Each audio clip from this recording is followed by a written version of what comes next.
Hi, this is Joe Hashey from Synergy, joined with Carly Fernald, also from Synergy, our marketing manager, and engages a lot with their members on a new episode of our Accidentally Fit podcast, where we're teaching you the habits and tactics to live a longer and healthier life.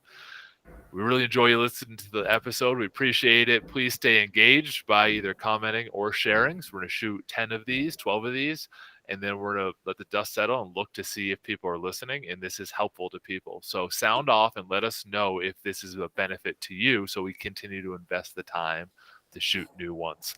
So in our previous episodes in this season, we were talking about the mindset part of setting yourself up to set goals and accomplish things. That's always a little bit more uncomfortable for me because I like to talk tactics. So this is going to be more up my alley. We're going to shift gears. I'm going to share one tactic to set goals. Carly's going to share a tactic, and we'll share a couple episodes like this so you can choose what's best for you in your unique situation. So from my tactics, I'm going to have more of a creative one up front. So the creative minds that like to sit and think will enjoy this one. On later episode, I will share things that are more bullet point. Do A, B, and C for people who like to have a list of things to just check the boxes and move forward.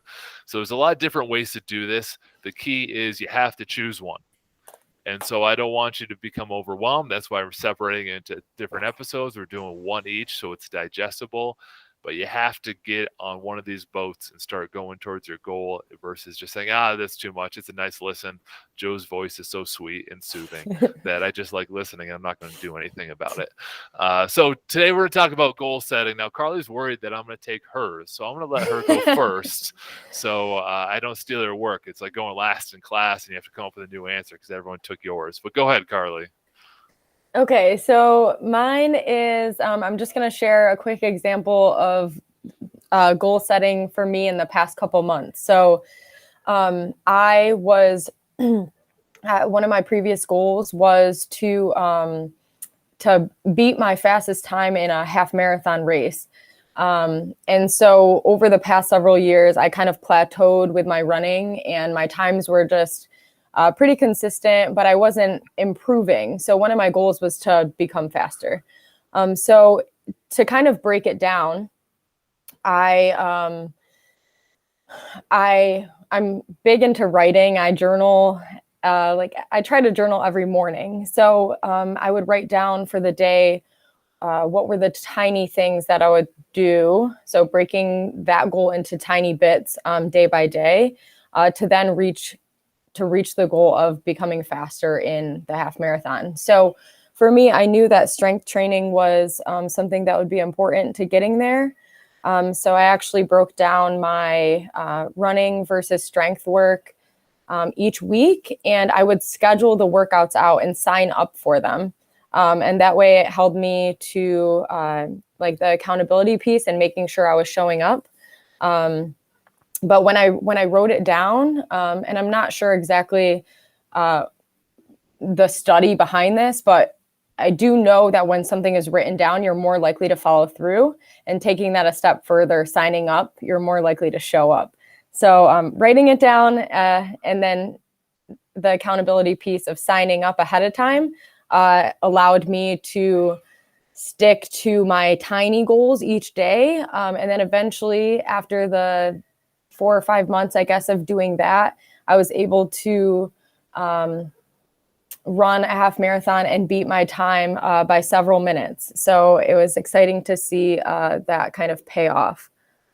There's a couple good points in there, Carly. Not all good points, but a couple. I'm just kidding. No, they're all good points. This is one very good tactical strategy to do it. And what I will hear or some listeners are probably thinking, I could never run a half marathon. I could never run a marathon. And you solve that for them by breaking it into small steps. Can you walk around the block? Okay, we'll start with that step. What's the next step? Can you jog around the block? Can you walk 3 miles? Can you jog a mile? And you build up these steps to overcome that barrier of I could never run. And the reason why I want to address that is you might not want to run a half marathon, and that's perfectly cool. Running's a pain in the butt. Carly loves it. I don't. I still do some of it because it is so good for you. But you have to set a goal that's attractive to you and break into steps by saying, I could never. You've set up a barrier that you will never do that, which is okay. Say, hey, this goal isn't for me, whether it's to lift a certain amount of weight or to do a certain thing. So you have your focus on the ones you want to. But by saying, I could never, and not even giving yourself the opportunity to accomplish it, is a way that I see people quit before they even start. Okay, Carly nodded her head, but since this is a video audio recording, I will tell you that. Okay, so the one that I want to share for you, and you should, I want to again emphasize, this depends on the type of person you are. You want a very strategical, tactical method. Do exactly what Carly said, and that will work. You just have to have buy-in to whatever you're doing. So from the creative side, this is something that I've taught to the chamber. I've taught at Binghamton University. I created a worksheet, taught it to members, and it actually comes from Zingerman's, which is a deli in Ann Arbor, Michigan, that created a professional development branch because they became so successful. Started this deli, and now it's up to, I believe, a $72 million business. As they elevated their staff and started Zing Train to train and elevate other people. So I want to give credit to it. But here's what they do. They write a vision statement. So for those like vision statements and vision boards and creative thinking, here's another way to set your goals. Step 1 is called the hot pen. What do you want? You take 5 to 10 minutes and you just brain dump. We call it the hot pen. Just keep it moving. Just keep it moving. Don't put it down. It could not pertain to it at the end, but for 5 to 10 minutes, you brain dump everything. What do I want? You pick a time frame in the future. 6 months, 12 months are common. And then you look back at your hot pen and say, what can I do in the next 6 months, 12 months? So you get a list down. And here's the whole premise. You fast forward yourself, let's say 12 months. Here's what I want to accomplish in 2022. You fast forward yourself to January 1st, 2023, and you write a story of that day as if it is true and you are in the future. So today I wake up, I go to Synergy, I see a session of 20 happy and engaged members going towards their goals, and you write it as if it's that day because it becomes much more magnetic and attractive versus I could wake up, I could go in, here's what I might see, like it never happened. So you write a story about what do you want at the end, what do you want to be true in your life at the end. And the better your adjectives, the better your description, the more attractive it's going to be. Here's a partial example. Zingerman's said, hey, we're going to launch a farmer's market. They had not done it. It did not exist. So they said, first things first, on every project they do, we need to write a vision. It's about, a page or page and a half total. But here's the piece of it. Every vendor is selling the best of what they are growing or producing. There's a truth patrons have come to love, that all these products have a story and none of them traveled far to get here. Tents and awnings covered the stalls, creating a colorful and festive mood. There are 20 vendors at the West Side Farmers Market, so it's accessible and maintains variety, but remains magnetic and welcoming. And so this is just one paragraph of their full thing. So after they write it down, they look back at it, and then they say, what are the action steps? Okay, well, we need to find 20 vendors. That's what we said success looks like to us in our story. Foods don't have to travel too far to get here. They have to be local. Let's define how far we're going to allow farm foods to be produced and brought in. And so you write the story, and then you look, what do I need to make true for this story to become true? Now, here's the tips that they give. Your story must be inspiring.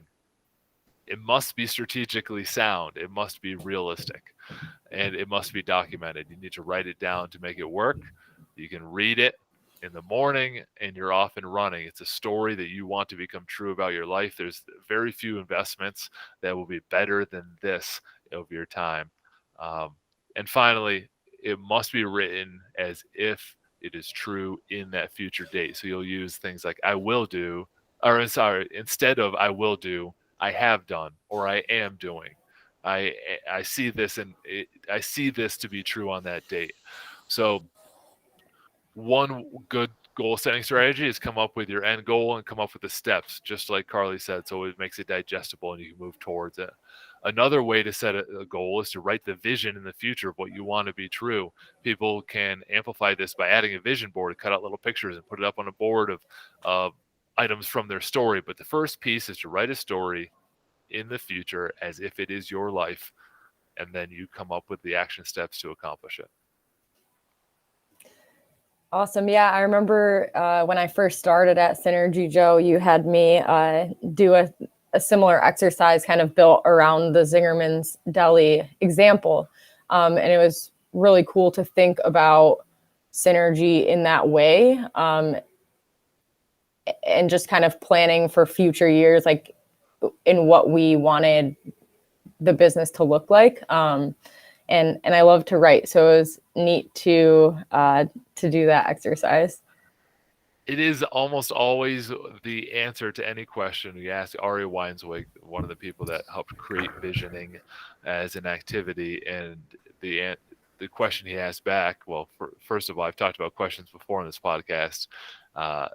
Answering a question with a question might feel annoying, but it guides you where you need to go. He always says, "Did you write a vision for it?" I say, "Hey, we want to launch a new return to fitness class. What do you think? Did you write a vision for it? I want to hire someone for this new position. Okay, what's the vision for that position?" That is always the answer from Ari. Now, it works. So it is a bigger investment in time, and you have to be in the headspace to allow yourself to let go and have the freedom of actually imagining and dreaming. And a lot of us get in the noise of our daily lives, and I think it's something that I see people start to lose a little bit as they get older. When I speak to members, that they start to think things aren't possible despite what they teach their kids, which makes it tricky. Like, hey, I'm getting older, I can't do this in my life, but maybe I can save them type of mindset. But instead, clearing your head, take a few minutes and saying, this is possible for me in my life, and what do I want it to be? What do I want it to be? I taught members this, I think it was 2018, 2019. We did an in-person workshop on it, so I know it wasn't 2020. And there was a group of 12 or so that came in, and I taught this to them. And some of them did fitness goals. Some of them did business goals. Hey, I want to create this side business, and here's what I want it to look like. And they've updated me, and things have gone very well during that year. As long as they kept their vision top of mind, they wrote it in the future, they made it inspiring, and it's something that they wanted to accomplish. That's awesome. I didn't realize we did that you had held that goal setting event in the past, but that's cool. Hopefully it's something we can do again. Maybe you'll be teaching it, Carly. All right. Thank you for everyone for listening to another episode. We dropped 2 tactics on you for goal setting because we know people are different, and we know that you need to find something that speaks to you in the moment to get you up and get you moving. So whether it's just, hey, I'm not ready to think big picture and I just want to make a small goal and then come up with the steps, that is a perfectly good way to start. You just got to start. You got to get moving. You got to set some goals on where you're going. So if you've enjoyed the episode, you may engage with it by leaving a comment. Let us know. And if you aren't a member of Synergy yet, but you would like to start being guided more towards your health and fitness on a personal level, visit synergyfitnessteam.com. We'll set you up with a free session so you can come in and chat with your staff. Thanks for listening. Thanks.